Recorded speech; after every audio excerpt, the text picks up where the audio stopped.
We are ready to start. So good morning. Today's daf is daf mem Zion. Yeah, thank you. I knew I was getting there. Daf mem Zion, so daf 47 in Masechet Gittin. And we got to mem Zion. There's two dots around 8 lines from the top. And the story that we had, the Mishnah was talking about redeeming people. And there's a takana, probably become tikkun olam. But although you redeem people, remember we talked about not redeeming them for too much money because it's a real problem for the tzibor, or you encourage kidnapping. And we're here in our Mishnah, we said that if a person is a habitual seller of himself or his family to non-Jews, we don't redeem them because it sounds like it's encouraging that behavior. Now, we had a story of someone who sold themselves to these cannibals. But interestingly, again, now two dots, Reish Lakish, the very famous Amora, Reish Lakish, also sold Zavin Nafshe Ludai. He once sold himself to these Ludaim, right? Now, it's not clear why. Obviously, he was poor, right? That's why. And I guess that was the best offer, right? So he sold himself to these Ludai. And remember, these are people who are cannibals. Now, I'm guessing that they don't eat everyone who sells themselves to them, but I guess it's a hazard of being sold to them. And Reish Lakish, Tosfos is a little bothered about why he would do this. And he said maybe it was, remember, if you recall, Reish Lakish had an earlier life where he was not a scholar. He was a bandit, as the Gemara says. And so Tosfos says maybe this happened during that earlier life, the pre-rabbi days, if you call it rabbi. But Reish Lakish basically sold himself to his Ludaim, and Shakal Bahadeh, now he was prepared. He knew that they were going to try to eat him, right, and kill him. So he brought with him chayta v'galgalta, which you see on the side. Rashi explains too that it's referring to a sack basically and a stone. Rashi's not so sure what galgalta is. On the side here on my Gemara, at least, there's a quote from the Aruch that it's a stone. It's an even galal, which means a very heavy stone that you would put, remember, on a grave often. So, anyways, he brought along a sack, which to everyone else looked like it was a little knapsack, but he knew had a piece of lead inside of it. And I guess they didn't search him. Amar, so because Reish Lakish said, Gamiri, I know, I have a tradition. I mean, I understand that Yuma Batra, when these cannibals decide they want to kill you and it's your last day, they give you a final meal. Kol deboy minayo avdilech. Anything you ask for, not necessarily a meal, any final request. You get one last request before they kill you. Okay. Why do they do this? So that well, it's not clear what leichel adme means. Rashi understands, interestingly, that it means that they should be forgiven about your blood, meaning they feel guilty. And so they're about to kill you and eat you, but they want to give you one last chance to enjoy life, before they do that, so that basically, I don't know, they feel less bad about themselves. Which seems a little far-fetched because they're, a bunch of cannibals. So the other shot that's also quoted on the side here from the Aruch, and Rashi doesn't say, is that in fact they want you to taste better, right? So that when you're in a more pleasant mood, I think we do this to cows before we slaughter them, right? When you want them to be more relaxed, not stressed out, and so you basically give a person their final request so that they're calm, so that when you then kill them, their blood is tastier, meaning that they're happier mood, I guess, when they die. I'm not sure why exactly we give a final meal to people before we execute them, but maybe it's from the same rationale, right? So either way, so Reish Lakish knew that this was happening. And so Yuma Batra comes to that day, and they say to him, okay, it's time, we ran out of food, you're next, right? So Amrulay, they said to Reish Lakish, my nichalecha, what can we do for you? What's your final wish? Amrulay said, I just want to get a little revenge on you guys. Be'ina akmatinchu v'otvinchu. I want to tie you guys up, sit you down, so meaning immobilize you captors, sorry. And each one of you, continue. I want to give each of you a slap and a half, basically. Again, I don't really understand the half, but he says to them, I want to punch you each once and a half, right? You're about to kill me. I want to get some of my anger and revenge on you first. And they thought, okay, that's, we don't love getting hit, but it's reasonable. We don't think he's going to overpower us. And they didn't know what he had in his sack, of course, right? So they said, okay, so continue v'otvinu, right? He tied them up, he sat them down in a row, And Kol Chad Minayo, each one of them, Rish Lakish, of course, not only had a piece of iron in his thing, but he knew like how to hit them in a way that would kill them instantly, right, in the jugular.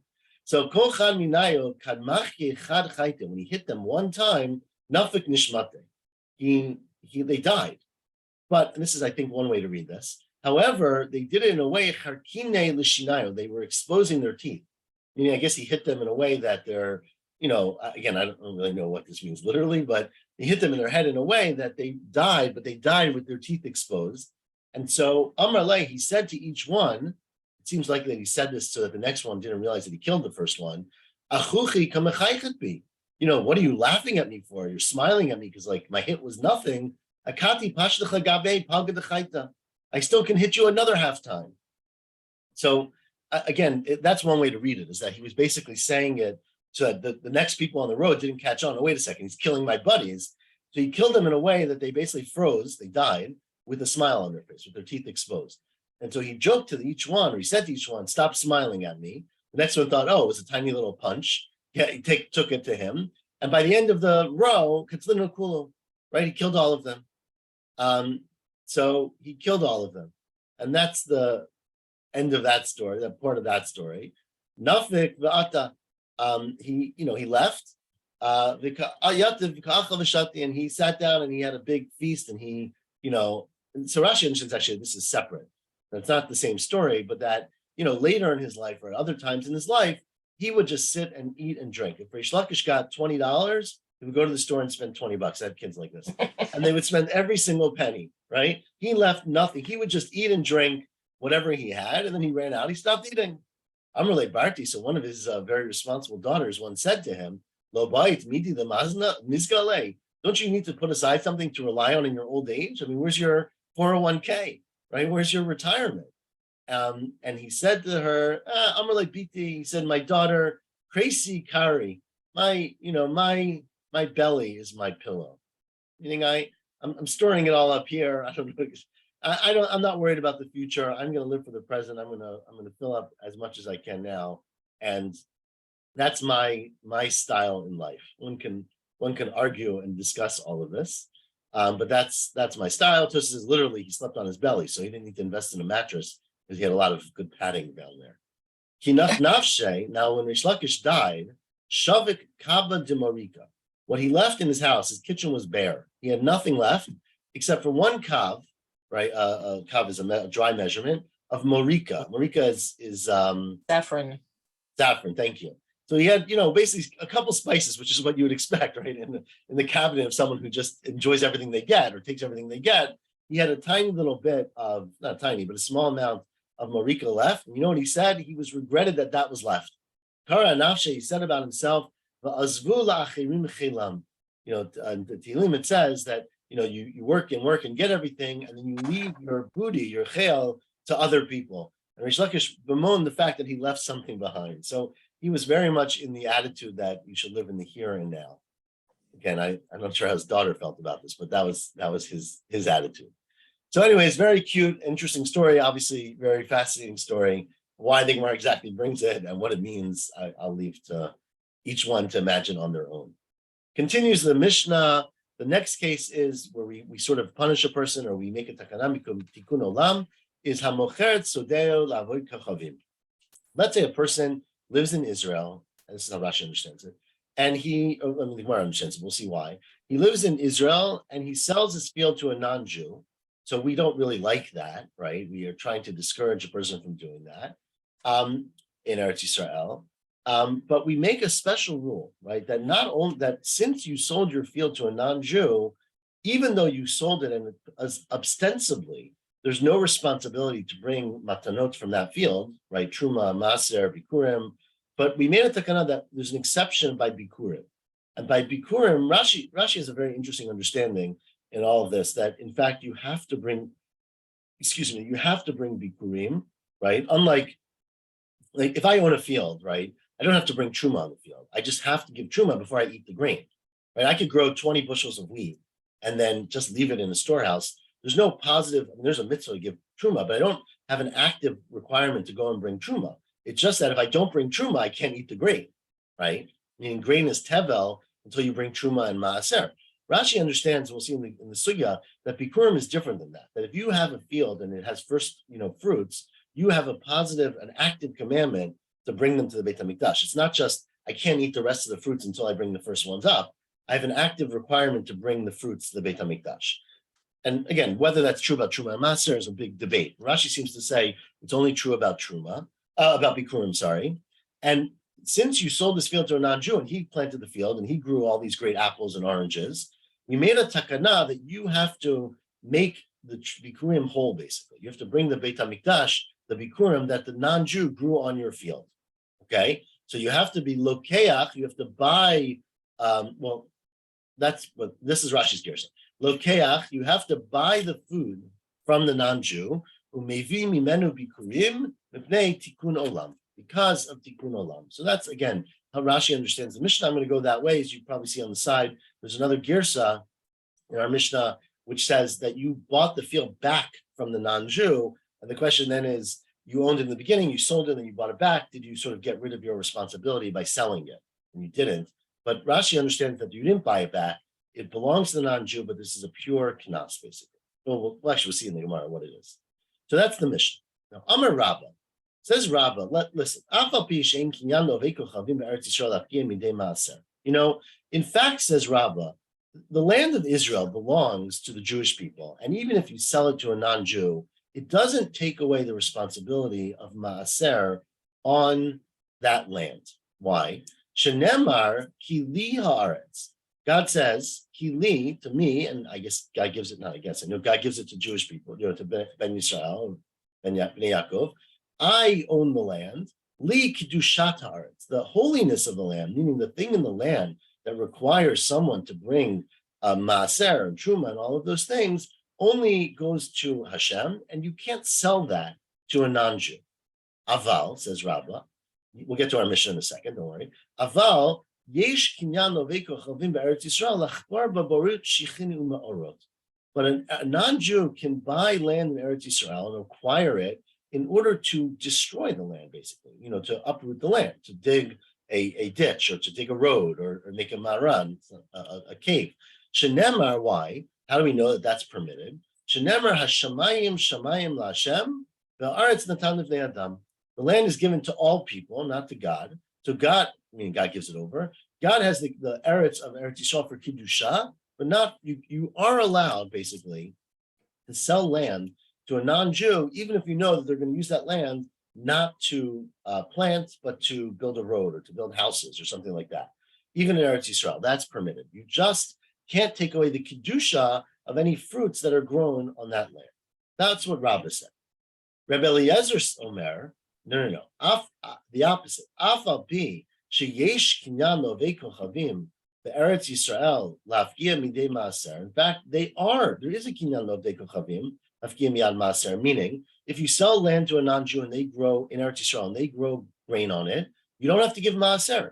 Shenemar, because the pasuk says maaser digancha, your grain, the lo dagan ovei kochavim, not grain that belongs to a non-Jew. So grain that is owned by a non-Jew in Eretz Yisrael is not chayav in maaser. Aval, I say the opposite, says Rabbi Elazar. Ein kinyan lovei kochavim Eretz Yisrael achbar baborot shichin u'ma'orot.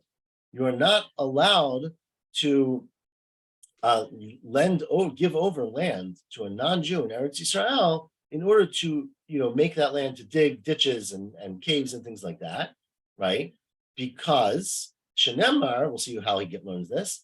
Shenemar laHashem haaretz, that the land, of course, the end of the pasuk is different, right? We know that, but it says laHashem haaretz that God has the land really belongs to God. So you cannot take land that belongs to God that should be given to Bnei Yisrael and give it over to a non-Jew. Now it says one, but my commitment. What's the source? Obviously, they're quoting the same psukim, right? So Mar Savar, the reason is that Rebbe Elazar holds digancha. Right, the pasuk says digancha means v'lo dagan goy, as Rebbe Elazar quoted. And what does Rabbah say about that? Mar Savar, Rabbah would say diguncha. It means not dagan, the grain. Digun is a language not of the grain, but of the buildup. Right, digun means the kri, the pile. Right, so it means that the pile has to be yours below digun goy. and not a pile that is collected by a non-Jew, right? Now, what does that mean? So we'll see that, well, let's keep reading. I'm a Rabbah, says Rabbah, how do I know? And really, what Rabbah's basic statement is that if you sell land to a non-Jew in Eretz Yisrael, the fruit of that land or the peiros of that land are not patur in maaser. Of course, the goy doesn't have to pay maaser, right? It's a question of if they're then bought by a Jew from the non-Jew. So how do I know that, says Rabbah? Mina minallah, that a non-Jew's purchase of land does not get rid of the kedusha in Eretz Yisrael. It's not. It's based on a very important and fundamental Mishnah in Masechet Peah. What does the Mishnah say in Masechet Peah? Haleket v'chicha v'peah shel goy. A non-Jew has a field, right? And he leaves aside all the halachot. He wants to follow the commandments. He doesn't have to. We'll see in a second of the neighbors, right? So everyone else in the town is leaving behind their extra, the leket, right? Things that fall and things that you forget in the corner for the poor. So this non-Jew leaves them for the poor as well. Says the Mishnah, they're chayavin b'maaser. If you pick up those, if you're a poor person, you pick up those things, you still have to give maaser. Right now, remember, leket of a Jew, you don't have to give maaser because it's a gift to the poor. But this is not a gift to the poor. The guy gave it to you, right? It's a gift, but it's not a Torah gift, right? He wanted to do it. So you're chayav to give maaser. Continues the Mishnah. This is the critical words. Ella in kain hifkir, unless they were made ownerless, right? Unless the non-Jew said, "I'm giving up this corner of the field. Anyone who wants can come and take it," right? Then it's hefker, and hefker is pater and maaser. It says in Gemara, Hichidam, it says Rabbah. This is the Mishnah, right? What happened in the Mishnah, right? Who picked what happened? So Ilema di Yisrael l'tinu goy, right? What does it mean? A leket b'shikha v'peah shel goy. Now I gave the case where the guy owns the field, but it says Rabbah. Let's try to understand what's the case. If it's a field of a Yisrael, right? L'tinu goy, and the guy actually picked them up. And the question then is, did the guy picking them up, meaning if a Jew left a corner of their field and another Jew came and said, okay, I want to take this, like Ruth HaMoaviyah, right? The famous example of leket. So then there's your pater and maaser. But if a non-Jew picked it up, and then gave it to a Jew, they're chayav and maaser. So says the Gemara, but if that's the case, that's Yisrael owns the field and l'tinu goy, it was picked by a non-Jew, then what do you mean by elam kain hifkir? Unless the owner said that it should be hefker, it already is hefker, right? He left a corner of his field for anyone who wants to take it. Hamafkari v'kaimi. It is hefker. So what do you mean unless he made it hefker? Elalav, the case must be the opposite, the way I explained it, that the field is owned by a goy, right? The goy, the field itself is owned by a non-Jew, and the person who picked the leket was a Yisrael, l'tinu Yisrael. So again, the case here is a non-Jew owns a field, he grows a lot of grain, he leaves behind the corner for poor people. We said in the Mishnah, if a Jewish person picks it up, it's chayav and maaser, unless the guy said, I explicitly make this ownerless to everyone, right? So what you see from here is taima the hifkir. The only time you don't have to pay maaser is if the non-Jew made it hefker, made it ownerless. Hello hifkir. Let's say the non-Jew just left behind his corner of his field and said any poor person could come and take this, then you would be chayav in maaser. And why are you chayav in maaser? A non-Jew owns the field. A non-Jew grew the field. It must be that even a non-Jew is not capable of taking off a chiyuv maaser, which is Rabbah's point, right? That when the non-Jew bought the field, they got the right to grow fruit on the field. They got the right to keep the peirot. They didn't get a right to take away the kedusha from the field. And so you see clearly that you do have to give maaser in a field owned by a non-Jew. So where am I? Hello hifkir chayav. Well, Rabbi Lazar would say to you that's not a proof because the olam, it could actually be that the case is not owned, the field is not owned by a non-Jew. The olam de Yisrael, the field's owned by a Jew, and the non-Jew picked the leket. The lektinu ovei kochavim. Says Gemara. So then the Mishnah says that you're chayav in maaser unless you made it hefker. Hakaamrit hamafkir v'kaimi. The Jew already made it hefker as soon as he left it as leket. That's hefker. It's not true. Because when he left it as leket, he left it as leket for the intention that his Jewish neighbors or Jewish poor people would come and get it. He Yisrael. But he never thought, someone's going to come who's not connected to me, not part of my community, not Jewish, and take this produce. And if someone does, essentially they didn't take it as leket. They took it, maybe it's stealing even, but the fruit does not become patur and maaser because it wasn't done as leket, unless the owner, the Jewish owner, says explicitly, I don't care, this is not necessarily leket. Anyone who wants to come can come and take it, even a non-Jew, in which case it is hefker and no one has to give maaser on that. Tashma. Okay, let's try to prove this from the next case. This is a Braita. Yisrael shalakach sadeh mi'ovei kochavim. Okay, so a non-Jew owns a field in Israel, in Eretz Yisrael, and a Jew buys the field. The field has already been planted. The seeds are already planted, and they already started growing. But says the Braita, if you buy the field, ad shelo hiviyashlish, the seeds have not grown to a third of their height, right? So meaning they haven't really rooted and they're not permanent yet. And so now Yisrael owns the field, right? It grows for a month. All the grain starts coming up and it's more than a third. The chazar v'machralo misheviashlish, right? And then he sells the field back to the non-Jew after it grows a third, right? So the Jew owns his field for a very short period of time, right? But he owns it for a very essential period of time. He owns it when the grain went from being immature to being mature. So essentially the grain rooted and became mature when the Jew owned it. Says the Braita, chayevet b'maaser. Well, now you have to give maaser on this field. Why? Shekfar nitchayva, because it already became chayev. So the way we understand that is, it became chayev when the Jew owned it, right? The grain grew to its beginning, to its sort of semi-permanent state of more than a third. A Jew owned it. It was chayev in maaser. He then sold it back to a non-Jew, but it's already chayev because it was once chayev under the Jew. But the implication is that you're only chayev because there was a Jew involved, right? Nitchayva in, you became chayev because there was owned by a Jew at that point. But lo nitchayva lo, if the Jew had not owned it at that point or not owned it ever, you wouldn't be chayev in maaser. So you see very explicitly in this Braita that a field owned by a non-Jew is not chayev in maaser unless there's a Jew involved in it at some point along the way. So that seems like a very clear proof to Rabbi Elazar. Sorry, it says you're chayev, right? That a non-Jew, that a non-Jew's kinyan will take away from truma and maaser, unlike Rabbah, who said that kinyan will not. As the Gemara, you're right; it's a very clear proof, but that's not the case. It's not a field in Israel. We're talking about a field in Syria. Here, hachma mayaskinan is Syria. We're talking about a field in Syria. I don't know where Syria is exactly nowadays. I think getting into answering that would get into a lot of trouble. But let's say the northern part of the land, right, wherever the border of Eretz Yisrael ends and Syria begins, whether it's the Golan or beyond the Golan or wherever, but that's where your field was. And Kasavar, the Tana of this Braita, is of the opinion that kivush yachid lo shmei kivush, that the conquering done by an individual that precedes a national war, basically, is not considered to be part of Eretz Yisrael. And David HaMelech conquered Syria before he conquered the rest of Eretz Yisrael, and therefore it was done before he was, let's just say, before he was the king or before he was the representative of all of Am Yisrael, and therefore it's called Kivush Yachid. So it's owned by Jews, let's say, owned by David HaMelech, but it's not considered to be the same status as Eretz Yisrael, and therefore the rules are very different. There, although they made a takana that you have to bring Truma and Maaser because it's close to Eretz Yisrael, they never made that takana on non-Jews. And so although a non-Jew would be chayev in Eretz Yisrael, a non-Jew would not be chayev outside of Eretz Yisrael.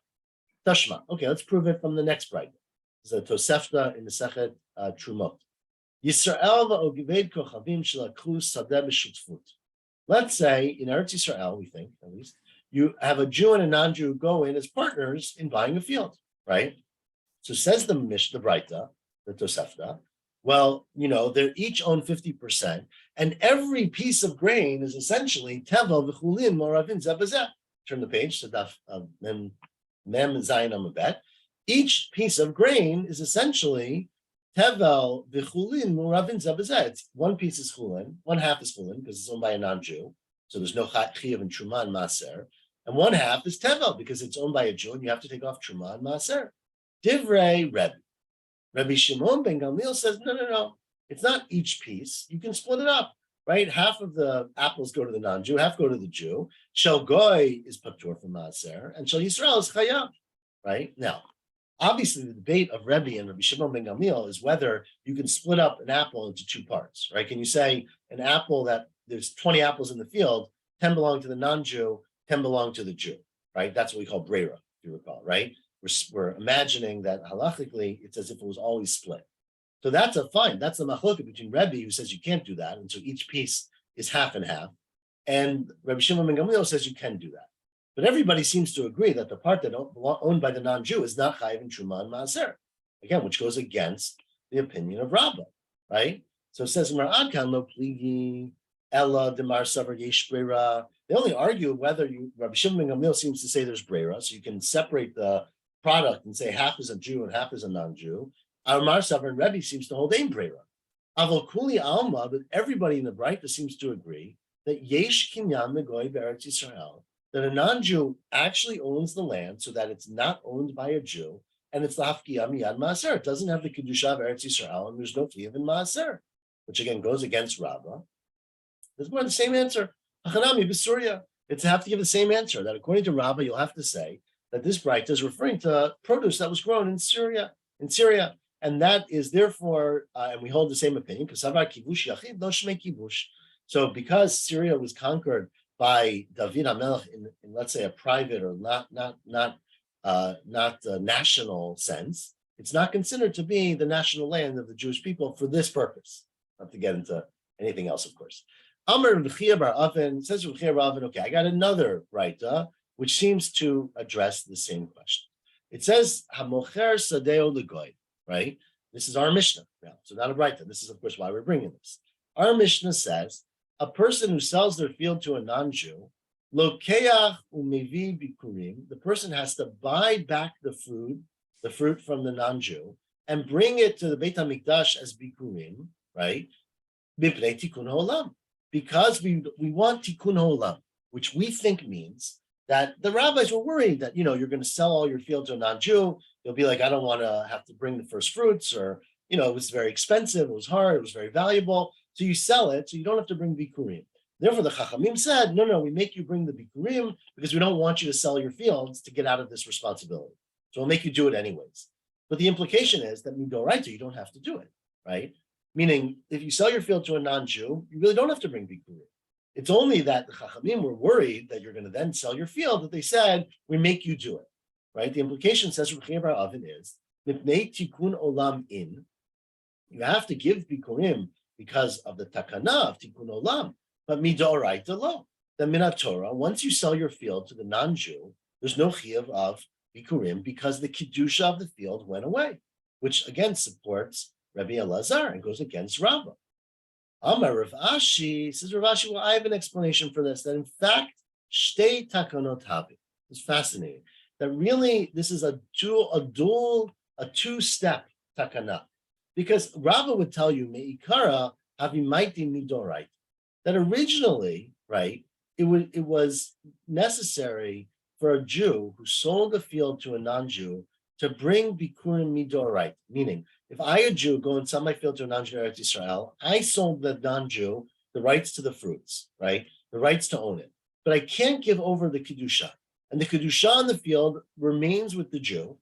And therefore, since the field has kedusha and it grew, 500 apples, right? There's a responsibility. Not let's say apples, bad example. 500 grapes, right? There's a responsibility to take the bikurim and bring them to the Beit HaMikdash that I cannot sell to a non-Jew. So I have to go and buy the fruit from him and bring it to the Beit HaMikdash, right? However, the Chachamim saw that led to a really lax attitude in selling fields to non-Jews, because people would say, hey, I never want to take off the kedusha, right? But thankfully, I can sell my field to a non-Jew and it still remains kadosh, and I still bring the bikurim. So I haven't violated the sanctity of the land of Israel, right? And I made $100,000. So it's a win-win, right? Because even the Chachamim saw the kamikri umizabli. People were rushing to sell the sabri b'kedushatayil kaimen. They said, oh, wait a second, I haven't harmed anybody. I haven't removed the kedusha of the land in any way because I'm still bringing bikurim on it. And so I'll sell it to a non-Jew, make a ton of money, right? And not violate any problems. People were very sincere about this. So the Chachamim said, wait a second. we really don't want you to sell your land to a non-Jew. And so we're going to make it that you can't bring bikurim. Takino delo delaiti. They made a takana, which is a fascinating takana, how you can make this against the Torah, but they made a takana, don't bring bikurim. You know what? If you want to make your $100,000 and sell your field to the non-Jew, you lose your mitzvah. That was, and for some people, that was a big deterrent, right? But of course, it wasn't a big deterrent for everybody, because there were some people who were really poor, right? Even the chazu demandelo sagile, there were people who didn't have enough money, and mizabin they would sell, right? And not only would they sell, they wouldn't try to buy it back. It would stay among non-Jews because since they didn't, now it doesn't require bikurim, right? The field is more valuable when it's owned by a non-Jew because you can keep 100% of the produce, and when it's owned by a Jew, you got to give the best stuff to the Beit HaMikdash. So therefore, basically, the field remained more valuable. People weren't buying it back; it was too much, and so it led, because they were not giving bikurim on these fields, it led to people to want to sell their fields to non-Jews. It's like people selling stuff, during Shemitah, right? So there's almost an incentive to now sell to a non-Jew because you can get more money from it. So therefore, hadr tekino de lolaitu. So therefore, they made a takana that no, you don't bring bikurim, right? You have to bring bikurim even if you sell your field to a non-Jew. And so, in fact, they went back to basically the original status, which is min Torah, a field that you sell, according to Rabbah, right, cannot be sold for the kedusha, right? Why did they have to make a takana of that? Because initially they made a takana to change that, and they had to go back to the original takana. So according to Rabbah, the halacha midoraita is that the field retains its kedusha, and the Jew who owned the field first has responsibility for that kedusha, and his inheritors or something, whoever gets that from him, and they have to bring bikurim even if it's owned by a non-Jew. Itmar. Now, let's get to a related question, which is very, very similar, which is, let's say a person is mocher sadeo lepirot. A person doesn't want to give up his field, right? People do this all the time. And they go to someone else, they say, I'm going to sell you this field, not so that you own the field, but you own everything that's produced by this field, okay? So you don't own the land, so to speak, you only own the pirot. And there's, remember, a very famous formulation of whether kinyan pirot is kinyan haguf. If you own all of the product of something, is that the equivalent to owning the object, to owning the actual thing itself? The question is, can you bring bikurim, right? Remember, when you bring bikurim, you go to the Beit HaMikdash and you read, as everyone recalls, right? You read this long statement that says, this land which Hashem gave me, which I planted on. Now, can you say that? Can you say, ha'adama shenatatali, right? The land that was given to me, if you don't own the land, you only own the pirot. So how do you view that? So Rabbi Yochanan said, that's like in a marriage, right? The husband actually can only, if the woman brings like the field as a when she marries him, then he's only entitled to the fruits, but not to the land itself. Exactly. So not exactly the same, but the Gemara is going. That's the next braita. So we're about to get there. But yes, it's an exact analogy. It's a little different in marriage because, well, we'll see why. But yes, it's an exact analogy where the land itself is not given over. Tomorrow, I guess I don't think we're going to get to it today, or we might. The Gemara actually points out that this is true about every single sale ever, because land goes back in Yovel. So even if I sold you the whole thing and said you could do whatever you want with the field, really you don't own the field, because in 50 years you got to give it back to me. Got to give it back. So we're going to see later. I know it's a little more complex. That presumably this is referring to this statement now is when there's no Yovel, right? Bisman she'ein Yovel Yohei, she'ein Yovel Nohei, right? When Yovel doesn't apply, and then you could sell a field forever, right? But you don't. You go and sell the field for the payroll. So I'm selling you the fruits on the field. So Rabbi Yochanan says, Mevi v'korei. You bring bikurim and you read the psukim. You read ha'adama shenatatli, even though it's not my field. But the fact that I bought the field for the perot means that it's my field for this halacha. And Reish Lakish says, no, you may be. You have to bring bikurim, but eino korei. You can't read the psukim of ha'adama shenatatli because it's not your field, right? You don't own the underlying field. You have to bring the perot. There is a chiyuv to bring bikurim, but you can't read the psukim as they are in the Torah, okay? And this is the machloket about whether kinyan perot is kinyan aguf or not, okay? So that's the question. Hold on one second. Yeah, so Rashi points out, right, like I said, that it's referring to a time when Yovel is not knowing. Okay, so Rabbi Yochanan says maybe the korei is kinyan perot kinyan guftam. Rabbi Yochanan says that buying the fruit is the equivalent to buying the actual physical part, the underlying field, and so you can read the pasuk of ha'adama asher natatali. It's the field which you gave me because I have been given it by buying it, right? And Reish Lakish says maybe ve'enu korei. Then no, you bring bikurim, but you can't read the psukim because kinyan perot lav ki kinyan haguftam. Okay, so that is a machloket between Rabbi Yochanan and Reish Lakish, which is very similar to the machloket about selling the field to a non-Jew, where basically you're selling the fruit, the perot. The question is, are you also selling the underlying field? And that's a machloket that we had earlier. Eitvei Reish Lakish, Shimon Lakish to Rabbi Yochanan. Ask Reish Lakish to Rabbi Yochanan, I have a problem, right? I'm sorry, the opposite. I read it wrong. Eitvei Rabbi Yochanan to Reish Lakish. I went down 3 lines. Rabbi Yochanan asked Reish Lakish. The Braita says the following. It says, right, that you have to do bikurim. It says ulebeitcha, and you have to give it right to all the basically the pasuk says right that you should be samachta b'chol hatov v'shnatan lecha Hashem lekecha lecha leveitecha, right? All of the good that Hashem gave to you and your house. Says the Braita. What does the word ulebeitcha mean? Melamed she'adam mevi bikurei ishto. The pasuk tells you that a person can bring bikurim from a field that's owned by his wife, Miriam's case, right? Wife came into the marriage of the field. It's called nechsei malun, right?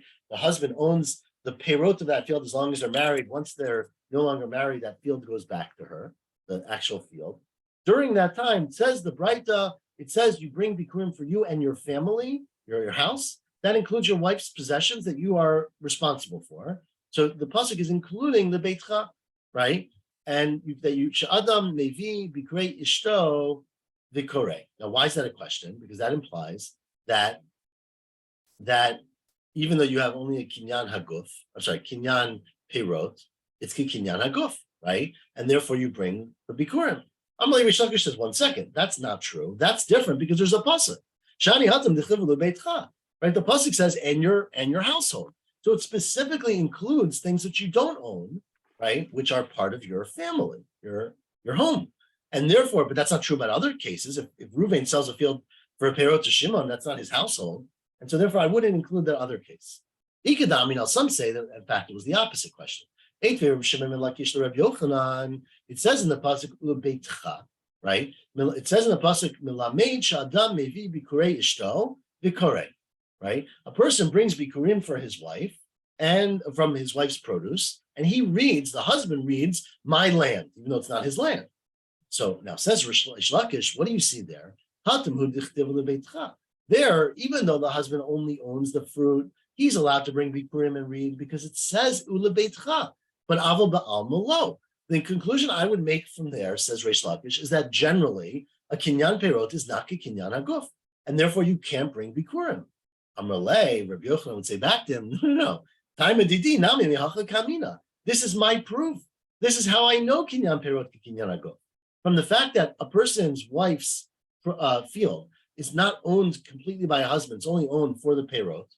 And in that case, the Torah explicitly says a husband brings his wife's perot and reads the pasuk of bikurim of my land which God gave me, shows you that since the husband owns the fruit, it's as if he owns the land. Mm-hmm. And such is true everywhere. Anywhere that a person buys a land, a property for the fruit, even for, let's say I bought it for 10 years, right? I get the next 10 years of produce. For those 10 years, I have to bring bikurim and read, and that's Rabbi Yochanan's opinion. Eitvei, one last proof from a Braita. Maybe we'll do 2 more. One more proof from a Braita. Hayabah b'derech. This is a very interesting Braita about bikurim. A person is traveling from, Netanya to Yerushalayim to bring his bikurim. Ubikurei ishto biyado. He's carrying a bundle of his wife of bikurim that come from his wife's field. V'shama shemita ishto. Unfortunately, he gets a telegram along the way. He gets a WhatsApp message that his wife died. Okay. Now, once his wife dies, the perot that she owned, everything else she owned, go to the husband, right? So now it's not his wife's fruit anymore; it's his fruit. Says the Braita, mevi v'korei. He brings the bikurim to the Beit HaMikdash and he reads the pasuk, which says, my land which you gave me produces fruit. Because now we think that means because it's now his land. Had his wife been alive, it wouldn't be his land, right? It would be her land. And so we think this means meta in that he only reads it because she died, and therefore it's now his land. But lo meta lo. But if she didn't die and he was bringing her fruit, he would bring it as bikurim, but not be able to read the pasuk and say the land which I own, because it's not his land. So that seems to prove that a kinyan perot is not kinyan aguf. That's where that's not a proof at all. The reality is that even if she hadn't died, if a husband brings fruit from his wife's field, he can read the pasuk of ha'adama shenatatu. So what's the chiddush that if she dies, why does it right to say if she dies, he reads that pasuk? Of course he reads the pasuk. He owns it even more now. Says the Gemara, no, because meta, when she dies, it's strichale, we still need to tell you that the husband is allowed to read the pasuk. Because I would have thought, ligzar mishum de Rabbi Yossi bar Chanina, that we should prohibit him from reading the pasuk because of the halacha of Rabbi Yossi bar Chanina. What's the halacha of Rabbi Yossi bar Chanina? Amar Rabbi Yossi bar Chanina, 4 lines on the bottom. If a person was batzran, right, they harvested and they batzran means when you both right, when you gather together and you tie up the fruit. The shigran biyad shliach. Okay, a person owns a field. He has a bundle of fruit. He gives it to the messenger service and says, "Can you please deliver this to the Beit Hamikdash for me?" Okay. Now that person delivering it is not going to read the pasuk probably, right? Because it's not his own field. He's just going to make the delivery. And mate shliach b'derach. And then the shliach died. And so you get a call from FedEx saying, "We're sorry to inform you, right? Your package is stuck in transit because the truck broke down, right? The shliach died." So the owner picks up his fruit and brings it himself to Yerushalayim. So now instead of sending it through a shliach, the owner brings his own fruit to the Beit HaMikdash. Says Rabbi Yossi bar Chanina, Mevi, who brings Bikurim, the Eino Kore, but the owner cannot read the psukim. You know why I can't read the psukim? Shenemar v'lakachta v'haveta. It says, I took the fruit and I brought it here. Ad shetehei l'kicha v'hava'a be'echad.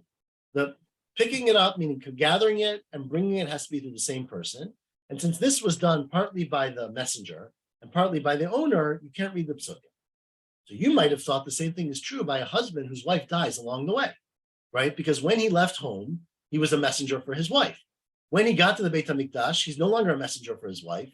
He's his own, he owns it himself because his wife is no longer alive. So you might have thought, that the same thing would be true here, Kamash Malan, that's not the case because he's not a messenger. He's part of the same unit as his wife.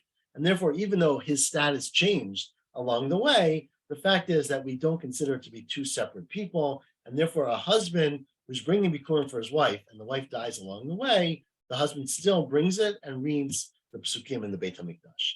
But it doesn't prove one way or the other. And we're going to see, Miriam is going to lead us tomorrow to see that this machloket of Rabbi Yochanan and Reish Lakish, right, about whether kinyan perot is kinyan aguf, is a consistent machloket that Rabbi Yochanan and Reish Lakish have in the same context of Yovel, right, which is the case, as I said, where it's the same idea. A person who sells a field to someone else during the time of Yovel is always a temporary sale because the field always goes back to the original owner whenever the next Yovel is, up to 50 years, but it could be much shorter. And therefore, what happens about Bikurim during that time? We're going to see tomorrow that Rabbi Yochanan and Reish Lakish have the exact same machloket. Tomorrow we'll delve into that some more.